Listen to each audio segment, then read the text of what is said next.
Abu Jahl Utba Saiba লেগেছিল আমার নবী পাক তাদের বিরুদ্ধে ছিলে, কেননা তারা অন্যায় করত, তারা নারীদের শোষণ করত, তারা বাচ্চাদিওকে নিজেদের নকল খোদাকে খুশি করার জন্য উৎসর্গ করত, তারা মানুষের অধিকার হরণ করত, তারা সমাজের বুকে অন্যায় অত্যাচার করত। তাদের বিরুদ্ধে কেউ কথা বললে তারা রাজ ক্ষমতার জোরে মানুষকে জেলে দিয়ে জুলুম করত। আল্লাহ নবী আবু জেহেল উতবা সাইবার বিরোধী করেছে। শুধু এদের নয়, আল্লাহ নবী রোম সাম্রাজ্যের অত্যাচারের বিরুদ্ধে দাঁড়িয়েছিল, আল্লাহ নবী পারস্যর বিরুদ্ধে দাঁড়িয়েছিল, আল্লাহ নবী এমন কোন কিসরা কাইসার পৃথিবীর সুপার পাওয়ার তখন দুটো ছিল, একটা ছিল রোম আর একটা ছিল হচ্ছে পারস্য। এত বিশাল পাওয়ার ছিল তাদের, এত বড় এলাকা যে সূর্য ডুবতো না, এক প্রান্ত যদি ডুবতো আর এক প্রান্ত থেকে সূর্য উঠে পড়তো। এই বড় বড় হুকুমতদের বিরুদ্ধে আল্লাহ নবী তাদেরকে চিঠি লিখেছে যে তোমরা অন্যায় বন্ধ করো, নারীর উপরে জুলুম বন্ধ করো, খুন বন্ধ করো, অত্যাচার বন্ধ, নাই মুহাম্মদ রসুলের মোকাবেলায় তোমরা তৈরি হও। শুনছেন তো নাকি? তাহলে ইসলাম কি অন্যায়ের পক্ষে না বিরুদ্ধে? তাহলে উলামাদের কাজ কি? অন্যায়ের পক্ষে না বিরুদ্ধে? তাহলে হাক্কানি উলামা চিনতে হবে না, হবে না? হাক্কানি উলামা চিনারও একটা নমুনা এই সুযোগে বলে যাচ্ছি। নাম্বার 1, সে নবীর সাথে আপনাকে জুড়তে চাইবে। নাম্বার 2, হক উলামার নমুনা হলো সময়ের জালিম শাসক হক উলামার বিরুদ্ধে থাকবে। শুনছেন তো নাকি? হক উলামার নমুনা কি?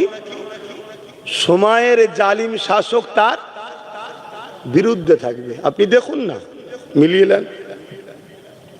চলে আসেন প্রথমে হযরত মুসা আলাইহিস সালামের কথা একটু বলি।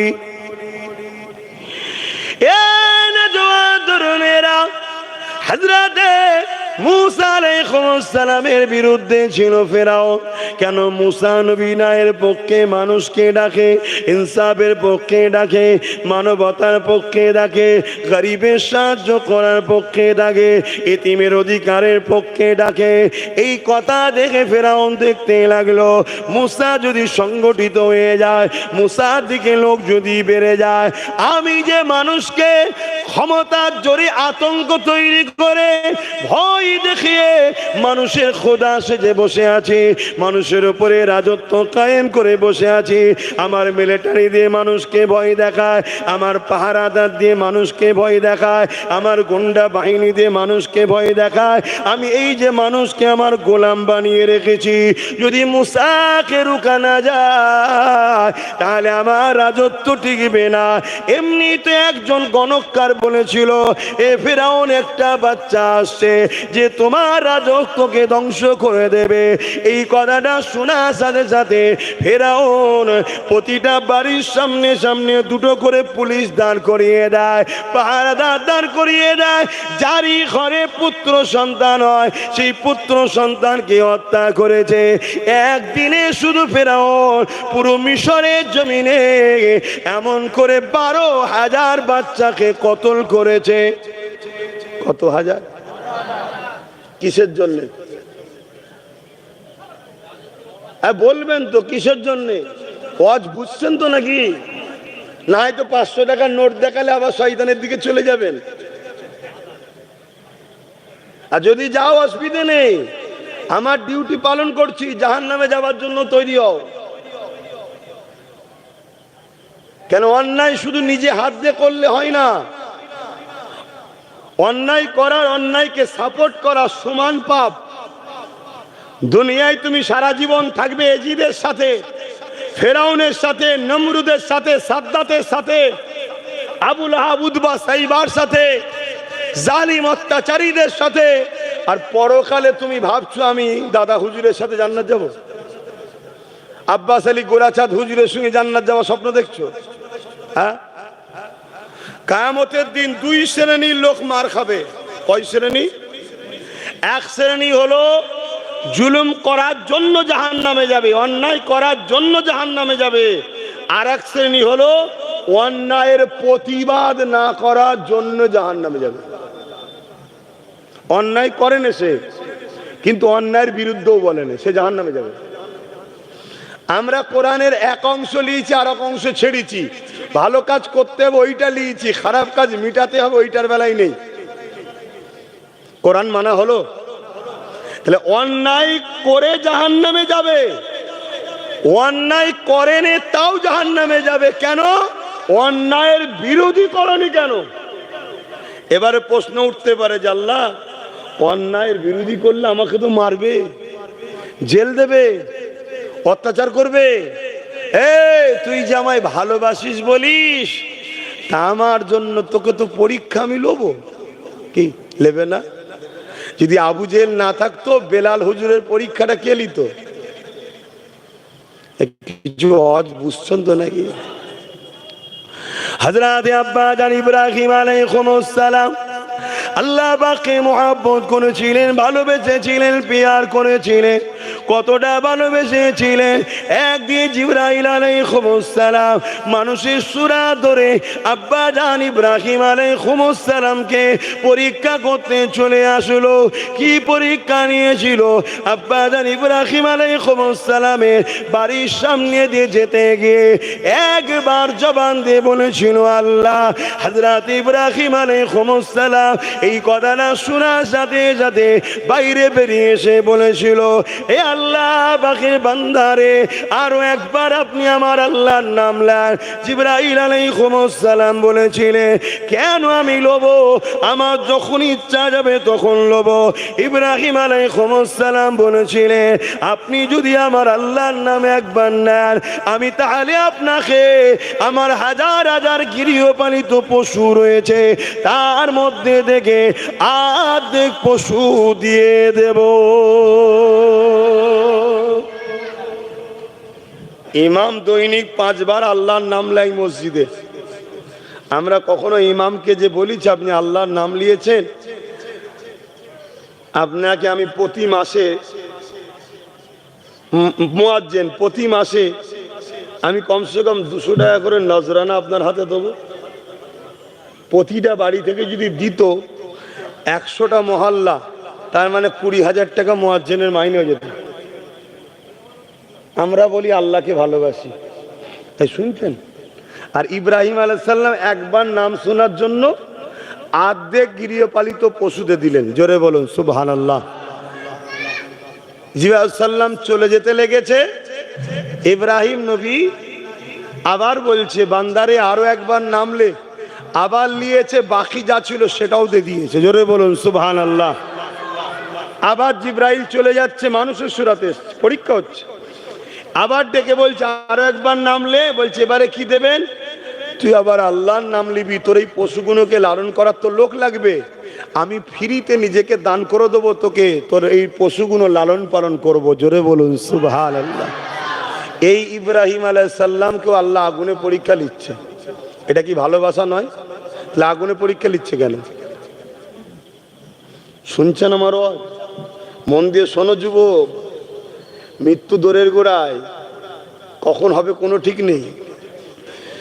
হযরত ইব্রাহিম আলাইহিস সালামকে নমরুদ আগুনে ফেলেছিল কি জন্যে? ইব্রাহিম নবী নমরুদের অন্যায়ের প্রতিবাদ করেছিল, তাই তো নাকি? একটু হ্যাঁ কি না বলেন। নমরুদ কে ছিল বলবেন? জালিম শাসক ছিল, জালিম শাসক ছিল। তাহলে ইব্রাহিম নবী বিরোধী করেছে, আর ইব্রাহিম নবীকে নমরুদ কি করছে?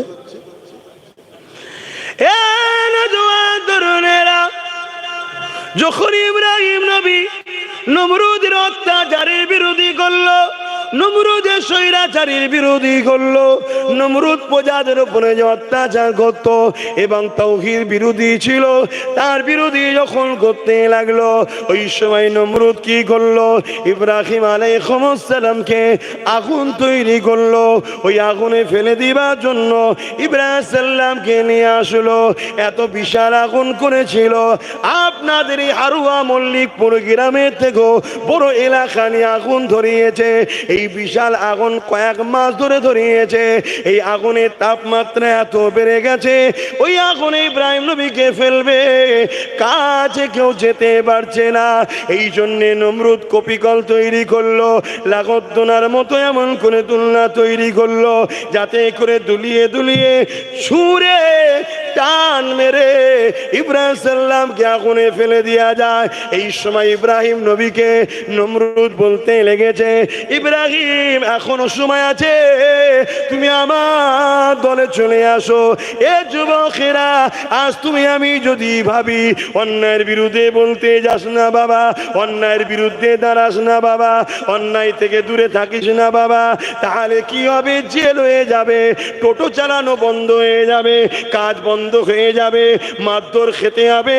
তাহলে শোনো শোনো, আল্লাহর প্রেমিক কি করে হলে? আল্লাহ তো তোমাকে পরীক্ষা নেবে, হয় দুনিয়ায় তুমি জান্নাত চাও না আখিরাতে জান্নাত চাও। কেন আল্লাহ জাত পাকের কসম করে বলেছে, দুনিয়ায় আমি যাকে বাদশাহী দেবো তাকে আখিরাতে শান্তি দেবো না, আর যারা আখিরাতে শান্তি দেবো তাকে দুনিয়াতে আমি দেবো না। এ যুবকেরা, হযরত ইব্রাহিম আলাইহিস সালামকে ওই চরকিতে তুলে দেওয়া হলো, এবারে ফেলে দেওয়া হবে। হযরত জিবরাইল আলাইহিস সালাম এসে ওই চরকি খানা ধরে ফেললো, ধরে ফেলার পরে বলতে লেগেছে, ও হযরত ইব্রাহিম, আপনি যদি বলেন আমি এদেরকে এখান থেকে আমার ডানা ঝাপটা দিয়ে তাড়িয়ে দেবো, কিন্তু ইব্রাহিম আলাইহিস সালাম কি বলেছিলেন? ও হযরত জিবরাইল, আল্লাহ আমাকে পরীক্ষা নিচ্ছে, এই সময় আপনি আমাকে ডিস্টার্ব করবেন না। কত ভয়ানক আগুন বুঝতে পারছেন? এই মল্লিকপুর গ্রামের মতো বিশাল এলাকায় নিজের চোখে দেখে এসেছি জায়গাটা, এই বিশাল এলাকা, কত ভয়ানক আগুন। তাই শুনছেন তো নাকি? কি দেখছো?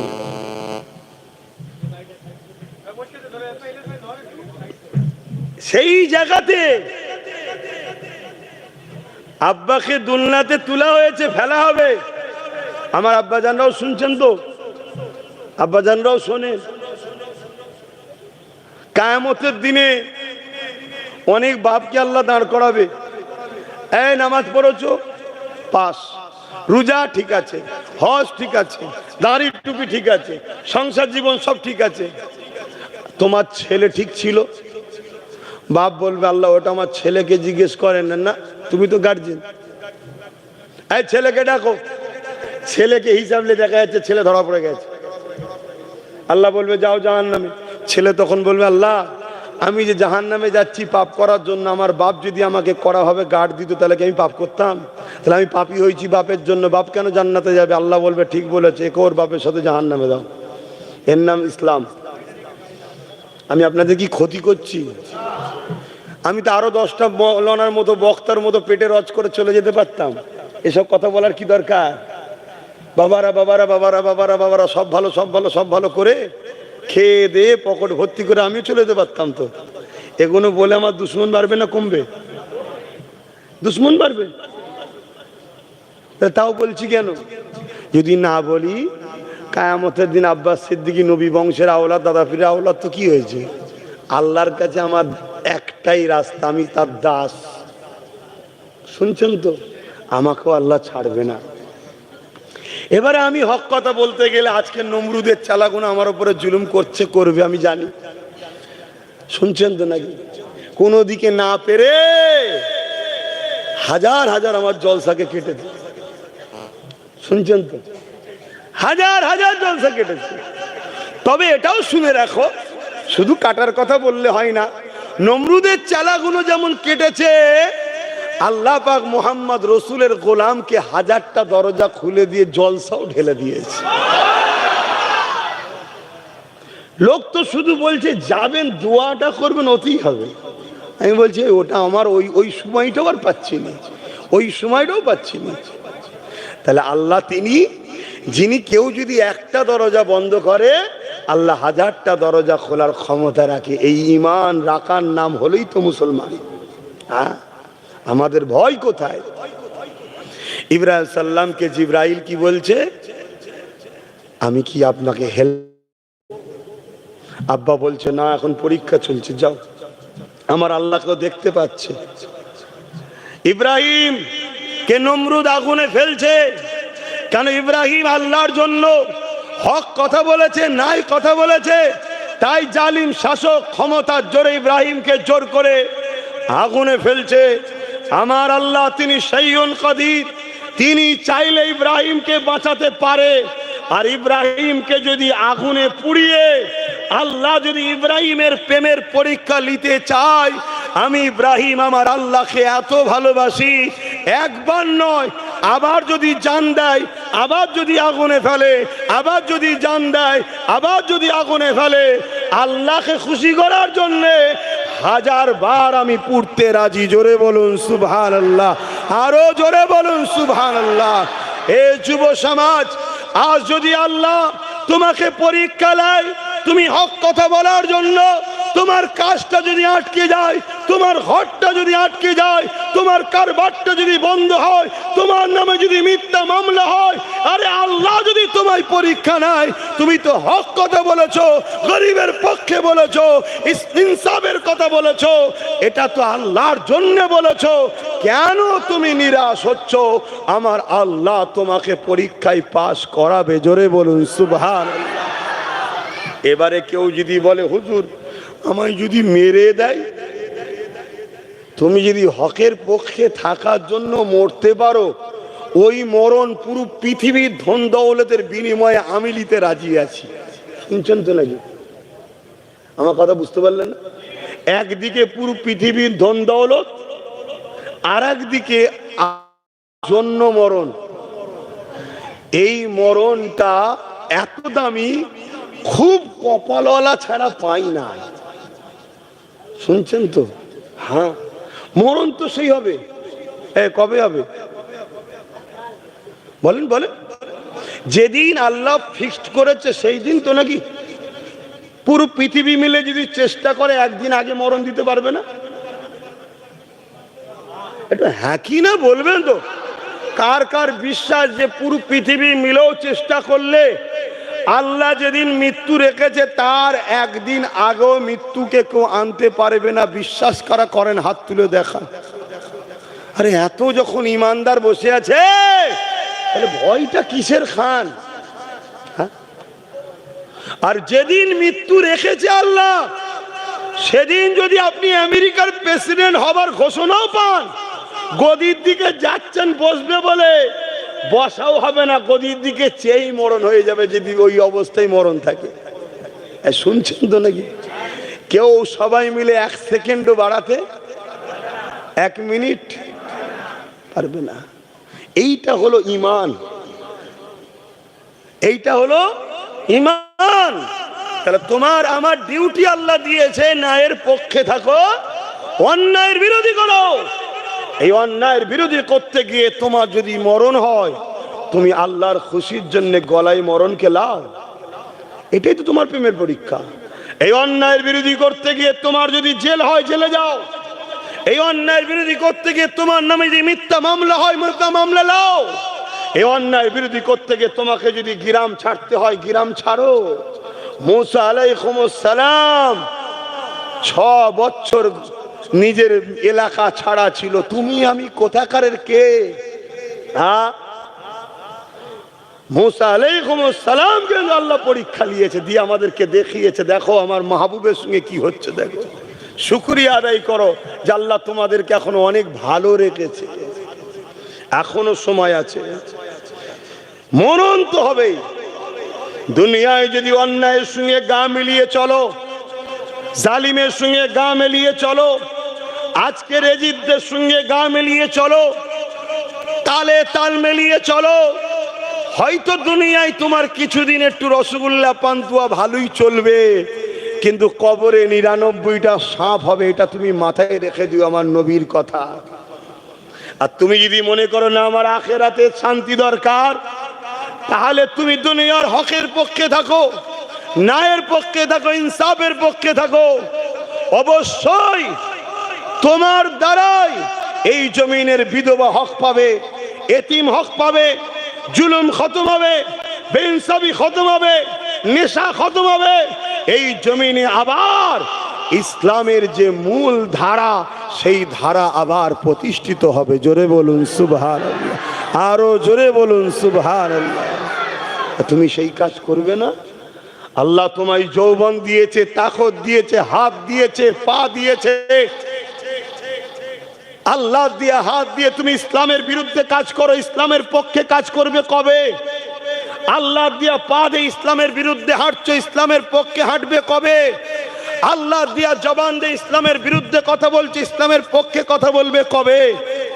আল্লাহ দিয়া চোখ দিয়ে ইসলামের বিরুদ্ধে দেখছো, ইসলামের পক্ষে দেখবে কবে? এখনো সময় আছে যুবক, ফিরে আসো, এখনো সময়। পৃথিবীর বুকে আজ রাতে ইমামে হাসান হোসেন হুজুরের তুলনার কোন মানুষ তো হতে পারে না। হতে পারে? এ নওজওয়ানেরা, হযরত ইমামে হোসেন, হযরত ইমামে হাসান আল্লাহ পাক জিনাদেরকে এত ভালোবাসতেন, এত পিয়ার করতেন। হযরত খাতুনে জান্নাত যখন ঘুমিয়ে পড়তেন বা নামাজে দাঁড়িয়ে দাঁড়িয়ে নামাজ পড়তে থাকতেন, হাসান হোসেন যখনই কেঁদে উঠতো, আল্লাহ পাক সঙ্গে সঙ্গে জিবরাইল আলাইহিস সালামকে পাঠিয়ে দিত। ও হযরত জিবরাইল দুনিয়া জমিনে যায়, আমার হাসান হোসেন তারা কাঁদে, এদিকে খাতুনে জান্নাত নামাজের মধ্যে দাঁড়িয়ে রয়েছে।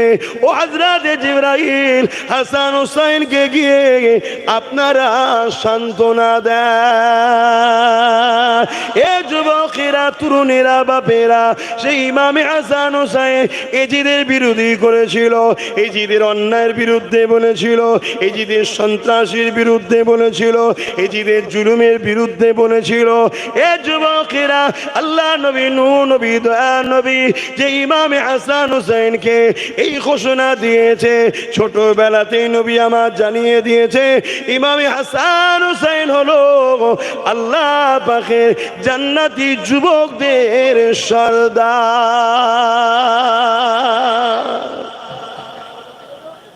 ইমাম হাসান হোসেন জান্নাতি যুবকদের সর্দার। জান্নাতে কোনো বুড়ো যাবে? জান্নাতে সবই তো যুবক যাবে, বুড়োকে যুবক করে দেবে। তাহলে হাসান হোসেন কাদের সর্দার? হ্যাঁ, সবার সর্দার। আচ্ছা বলুন তো ভাই,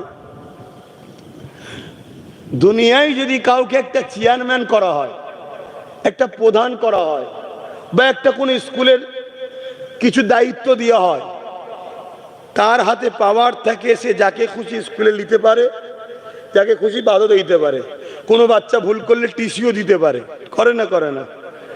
যে প্রধান তারও ক্ষমতা থাকে, যে চেয়ারম্যান তারও ক্ষমতা থাকে না? থাকে না? দুনিয়ার যদি সামান্য পদের এই ক্ষমতা হয়, আল্লাহ যাকে ক্ষমতা দিচ্ছে জান্নাতের সর্দার, এমনি এমনি নাকি? তাদের ক্ষমতা আছে না নাই? অতএব ইমাম হাসান হোসেন যাকে চাইবে জান্নাতে রাখবে, যাকে চাইবে বার করে দেবে। তো বলুন, এজিদের পক্ষে থাকে আর জান্নাতে যাওয়া কি যাবে? এজিদ কাকে বলে? একটা অন্যায়কারী শাসকের নাম।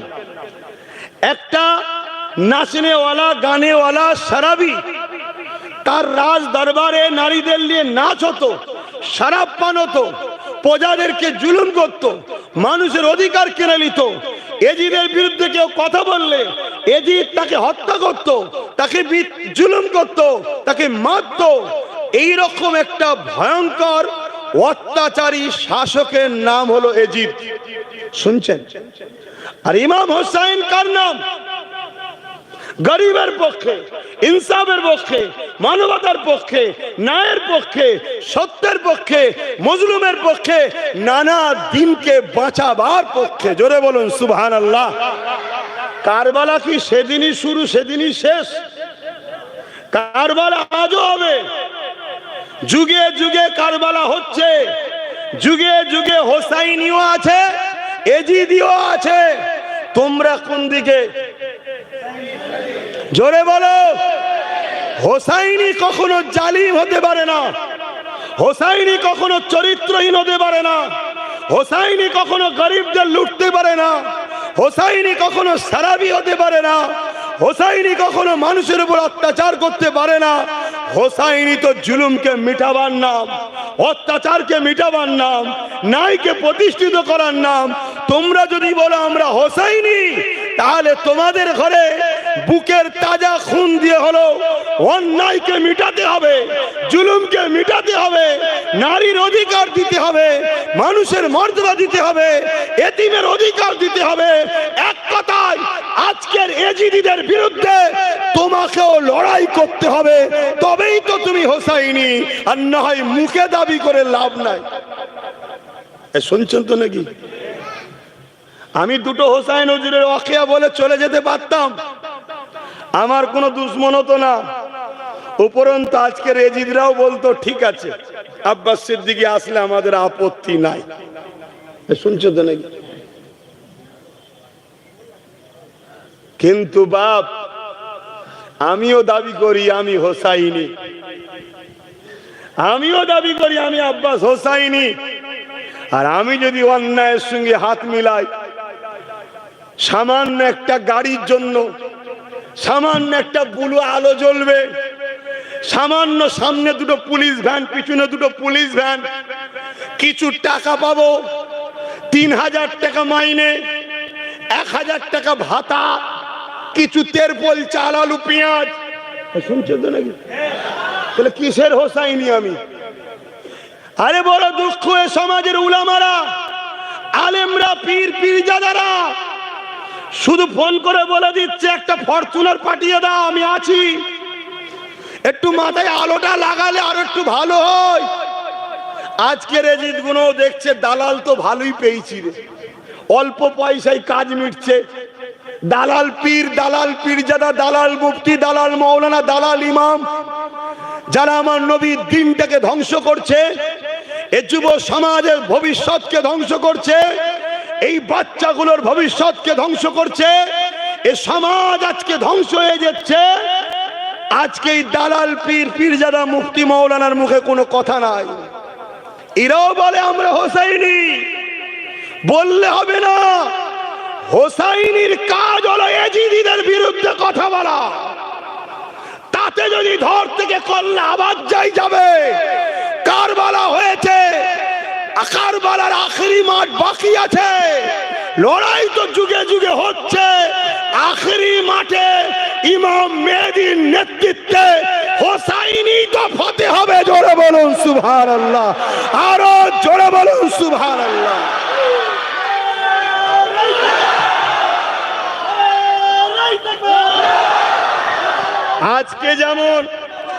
আজকে যেমন ইরান আর আমেরিকার অবৈধ সন্তান ইসরায়েলের সঙ্গে লড়াই হচ্ছে, জানেন তো নাকি? আমেরিকা প্যালেস্টাইন এজিদি আর ইরান হোসাইনি লড়াই হচ্ছে না? হবে যুগে যুগে।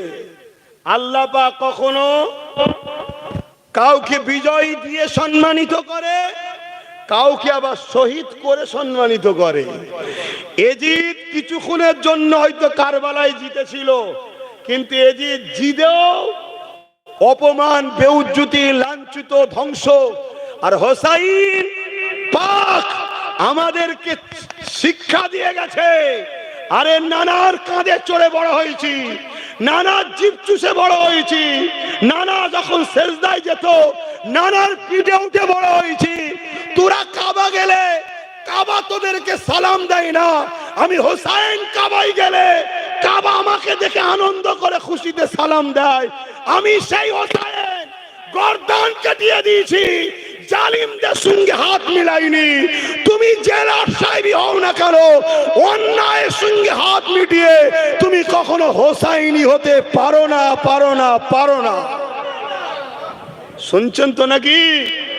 হ্যাঁ, তুমি ডবল হজ করতে পারো, প্রতি বছরে হজ করতে পারো, নামাজি হতে পারো, রোজাদার হতে পারো, মুফাসসিরে কোরআন হতে পারো, মাদ্রাসা বানাতে পারো, মসজিদ বানাতে পারো, বড় আল্লামা বড় পীর হতে পারো, বড় জুব্বাও থাকলে থাকতে পারে, বড় পীরজাদা হতেও পারো। ওসব কিছু ইসলামে মাইনে রাখে না। ইসলাম মাইনে রাখে তুমি রসুল ও আহলে রসুলদেরকে কোন দিকে আছো। শুনছেন তো নাকি? ঈমান, ঈমান। আজ আমার নবীর দিনটাকে ধ্বংস করে দেওয়া হচ্ছে। আমাদের কারো কোনো হুঁশ আছে? সমাজ যদি নেশা যুক্ত হয় তার মানে ইসলাম শেষ। সমাজে যদি রেপ বাড়ে তার মানে ইসলাম নেই। সমাজে যদি খুন বাড়ে ইসলাম নেই। সমাজে যদি অত্যাচার বাড়ে ইসলাম নেই। দয়ার নবী অত্যাচারকে বন্ধ করেছে নিজের রক্ত। তুমি উম্মত দাবি করে অন্যায়ের সঙ্গে হাত মিলাও কি করে? আমার ওয়াজ শুনছেন তো নাকি? এখনো ঠিক করুন কোন দিকে থাকবেন। এজিদি দিকে না হোসাইনি দিকে খেয়াল করো। তোমাদের ভাইজান হোসাইনের তো জুতো মুবারকের ধুলোর চোখে সুরমা বানায়। আমি ইমাম পাকের দরবারে গেছিলাম, আমার হুজুরের প্রেম হুজুর আমাকে লিখেছিল। আমি ইমাম হোসাইন হুজুরের দরবারের কাছে গেছি। হুজুর, আমি জানি না আপনার মতো আমি মানে আপনার নকশা কদমে তো চলছি, কিন্তু আমারও কপালে ওই দরজা পাবো কিনা যে দরজা আল্লাহ আপনাকে দিয়েছে, শহীদ। তাই তো নাকি? এবং শহীদ আজম সব থেকে বড় শহীদ। তবে হুজুর দোয়া করেন হকের উপরে থেকেই যেন মরণটা হয়। বলুন আল্লাহুম্মা আমিন। হ্যাঁ রে বাবা রে, মরবো আব্বাস সিদ্দিকী। আমার যদি মরণ আজকেই থাকে, তোমাদের মল্লিকপুরে আজ কি হবে? এটা নিয়ে চিন্তা করে কিছু লাভ নেই। পুরো পৃথিবীর ফোর্স নিয়ে সময় বাঁচাতে পারবে না। আর আজকে যদি আমার মরণ না থাকে, পুরো পৃথিবীর সবকিছু পরমাণু থেকে শুরু করে সবও যদি মারে, সব মরে গেল, আমি ঠিক বেঁচে থাকবো। এই ইমানটা এই বিশ্বাসটা না বলে ইমান। এইভাবে আল্লাহর উপর ভরসা করতে হয়। তাহলে যিনি মুখ দিয়েছে তিনি খাওয়াবে। কিছুদিন হয়তো একটু পরীক্ষা নিচ্ছে। গুটি কত জলসা যখন প্রথম প্রথম কাটছিল, মন খুব খারাপ। এই জলসাগুলো কেটে যাচ্ছে হক কথা বলার জন্য। শুনছেন তো নাকি? যদি পাস স্লিপ হয়ে যেত, যে দরকার নেই, আমি ফোনটা করি, আমায় বেশি কিছু করতে হবে না। আমার ওই সামনে 4টে গাড়ি, পিছনে 4টে গাড়ি দেবে, লাল আলো দিলেই হয়ে যাবে। ব্যাস এজিদ হয়ে গেলাম কি না? আল্লাহ আমায় বাঁচিয়েছে। কে বাঁচিয়েছে? সব সময় আল্লাহর কাছে সাহায্য চাও। আল্লাহ, আমি যেন লোভে না পড়ে যাই, ধ্বংস না হয়ে যায়। খোদা, তোমার পরীক্ষায় ধৈর্যের সাথে যেন কামিয়াবি হতে পারি। এই দোয়াটা চাইবে কার কাছে? আল্লাহ। পরীক্ষা তো তুমিই নেবে, আর পাসও আল্লাহ তোমাকেই করাতে হবে। তোমার কাছেই সাহায্য চাইছি, কেন আমরা দুর্বল, আমরা দুর্বল। আহা বাবেরা, নজওয়ানেরা, কারবালার ওয়াকিয়া আমরা শুনেছি, কিন্তু কখনো কি শুনেছেন ওই কারবালার ময়দানে 13,000 আলেম হাফেজ মুফতি ছিল এজিদের পক্ষে? এই শুনেছো যুবকরা?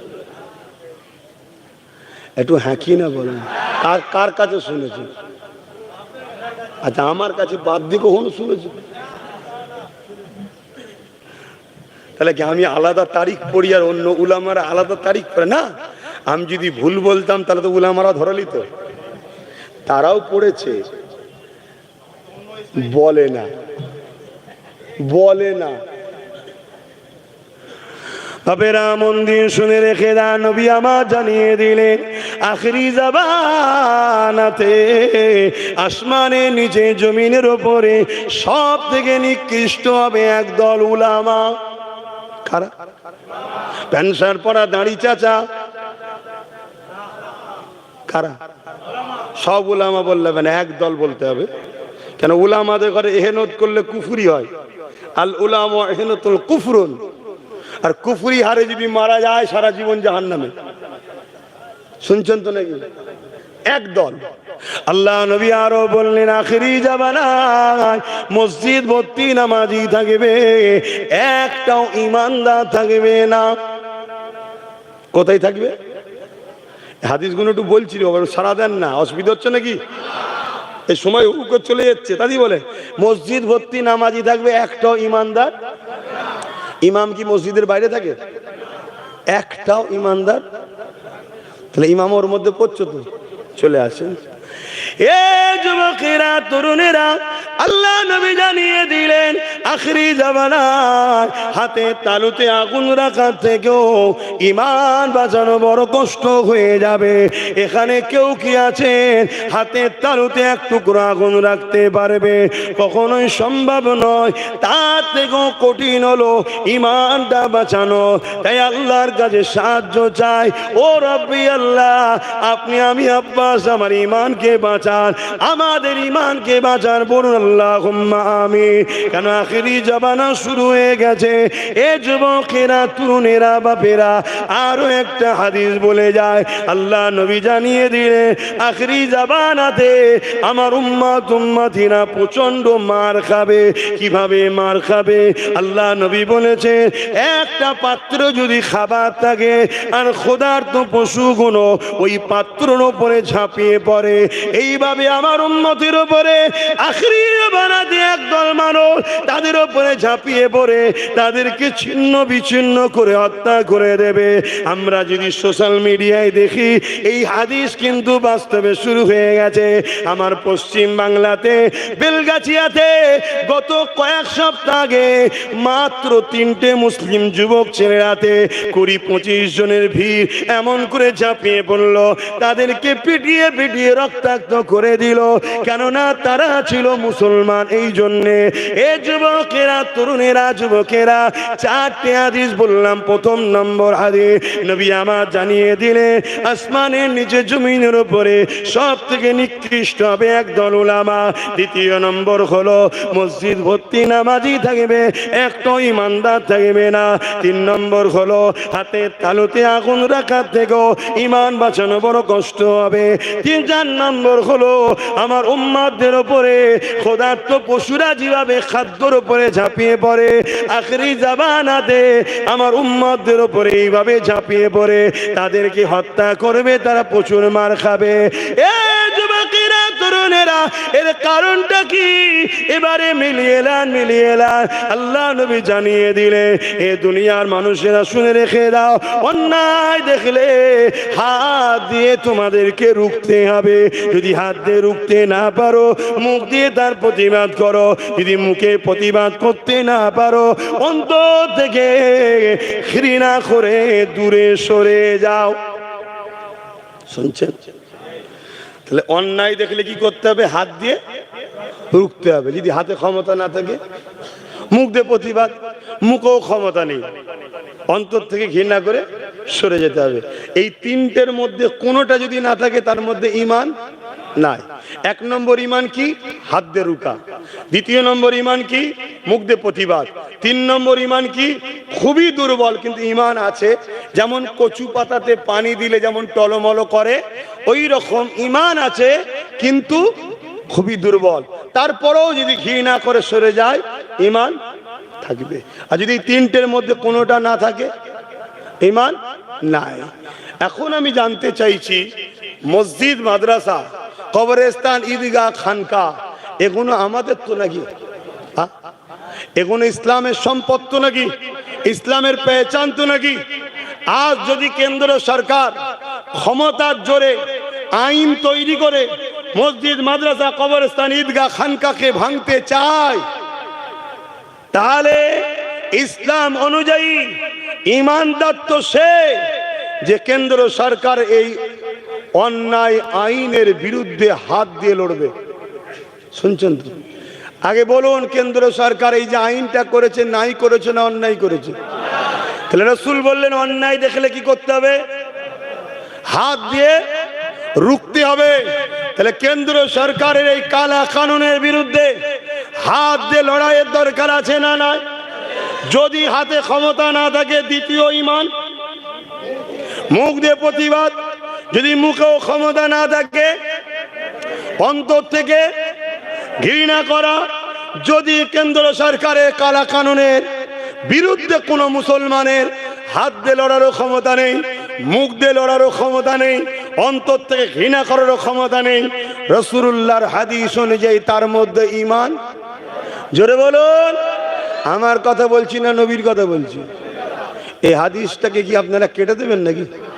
কোন মুফতি সাহেব পৃথিবীতে কেউ পারবে? চলে আসুন।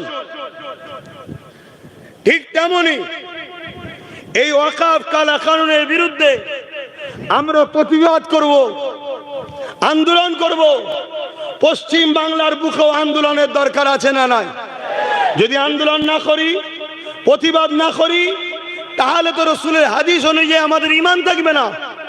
কিন্তু দুঃখের সাথে বলতে হয়, যখনই আন্দোলন হচ্ছিল, ব্যাপক আন্দোলন হচ্ছিল তো নাকি, ব্যাপক আন্দোলন, ওই আন্দোলনকে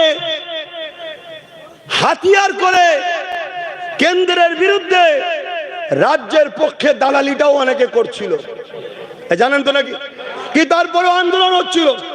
সরল পিরান মুসলমান মসজিদকে ভালোবাসে, মাদ্রাসাকে ভালোবাসে, হয়তো হালকা বয়সে নামাজ কাজা করে কিন্তু মসজিদের জন্য জীবন দেবে। হালকা বয়সে হয়তো মাদ্রাসায় পড়তে পারেনি, অন্য লাইনে শিক্ষা অর্জন করেছে কিন্তু মাদ্রাসার জন্য জীবনও দেবে, আছে না নাই? তারা সবাই আন্দোলনে ভিড় করছিল, ঠিক না বেটি? কিন্তু এই ভিড়টা দেখে একটা সমাজের মধ্যে কিন্তু ভয়ের কারণ হয়েছিল, যারা এ দেশকে মুসলিম মুক্ত করতে চাইছে। মাথায় ঢুকছে? এত মুসলমান যদি বেরিয়ে পড়ে তাহলে তারা সাকসেস